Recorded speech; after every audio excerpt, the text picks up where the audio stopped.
Shalom kepada jemaat GSKI Betani seluruh Surabaya. Pada kesempatan dalam acara Masih Ada Tuhan ini, saya akan menyampaikan kebenaran firman Tuhan, yaitu berbuah bagi Tuhan. Kita sebagai orang-orang percaya, Tuhan bukan saja memanggil kita, tetapi memilih kita untuk pergi dan berbuah. Dan firman Tuhan katakan buahnya itu lebat. Dan kebenaran firman Tuhan di dalam Lukas, saya akan memberikan contoh mengapa kita sebagai orang percaya harus berbuah. Karena firman Tuhan katakan kapak sudah tersedia pada akar pohon. Kalau pohon itu tidak berbuah, harus dipotong. Pohon buah dituntut untuk berbuah. Kalau tidak, dipotong. Nah, kita lihat di dalam Lukas pasal 13 ayat 6 sampai ayat 9. Dikatakan, lalu Yesus mengatakan perumpamaan ini, seorang mempunyai pohon ara yang tumbuh di kebun anggurnya. Dan ia datang untuk mencari buah pada pohon itu, tetapi ia tidak menemukannya. Lalu ia berkata kepada pengurus kebun anggur itu, sudah 3 tahun aku datang mencari buah pada pohon ara ini, aku tidak menemukannya. Tebanglah pohon ini, untuk apa ia hidup di tanah ini dengan percuma?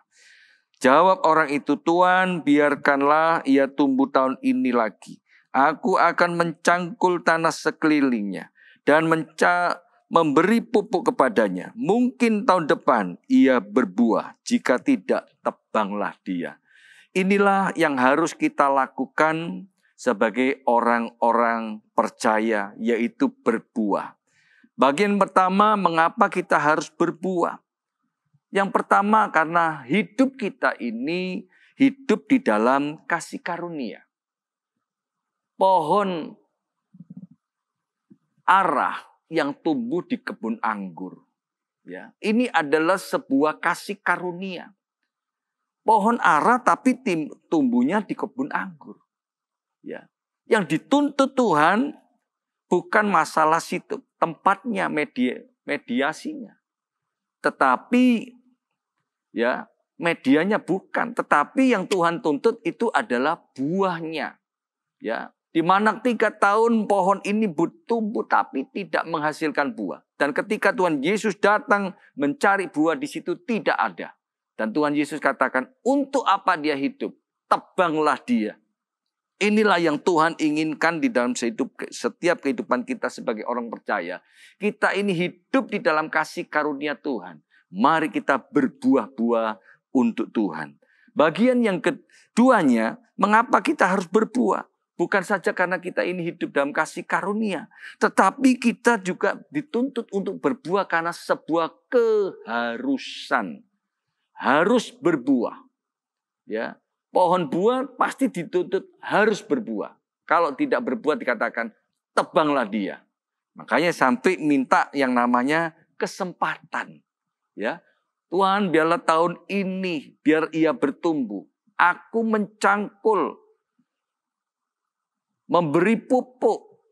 Mungkin tahun depan ia berbuah. Kalau tidak, baiklah ditebang. Tuhan selalu memberi kesempatan kita untuk berubah. Untuk berbuah. Ya, berubah dan berbuah. Mengapa? Karena tadi dikatakan kalau tidak berbuah, kita ditebang. Masih ada kesempatan. Mari kita sebagai orang-orang percaya, jangan kita hanya mengikuti kehidupan di dalam dunia ini, tetapi mari kita hidup bagi Tuhan. Supaya buah-buah kehidupan kita ini boleh mewarnai hidup kita dan boleh menjadi berkat bagi orang lain. Tuhan memberi kesempatan. Ya, bagian 3 ini adalah Tuhan, karena Tuhan memberi kesempatan bagi kita untuk kita boleh menjadi berkat, untuk kita berbuah bagi Tuhan. Kalau tidak, tadi katakan, mungkin tahun depan ia berbuah. Kalau tidak, tebanglah dia. Ya, satu hal yang perlu kita katakan dalam hati kita. Kalau kita mau berubah, Tuhan, aku percaya tahun ini saya berubah. Dan saya percaya saya berbuah bagi Tuhan. Inilah kebenaran firman Tuhan pada saat ini. Dan biarlah boleh memberkati saudara semua. Selama masih ada siang, akan datang malam di mana kita tidak ada kesempatan lagi. Selama masih ada kesempatan, mari kita berbuah bagi Tuhan. Tuhan Yesus memberkati. Amin.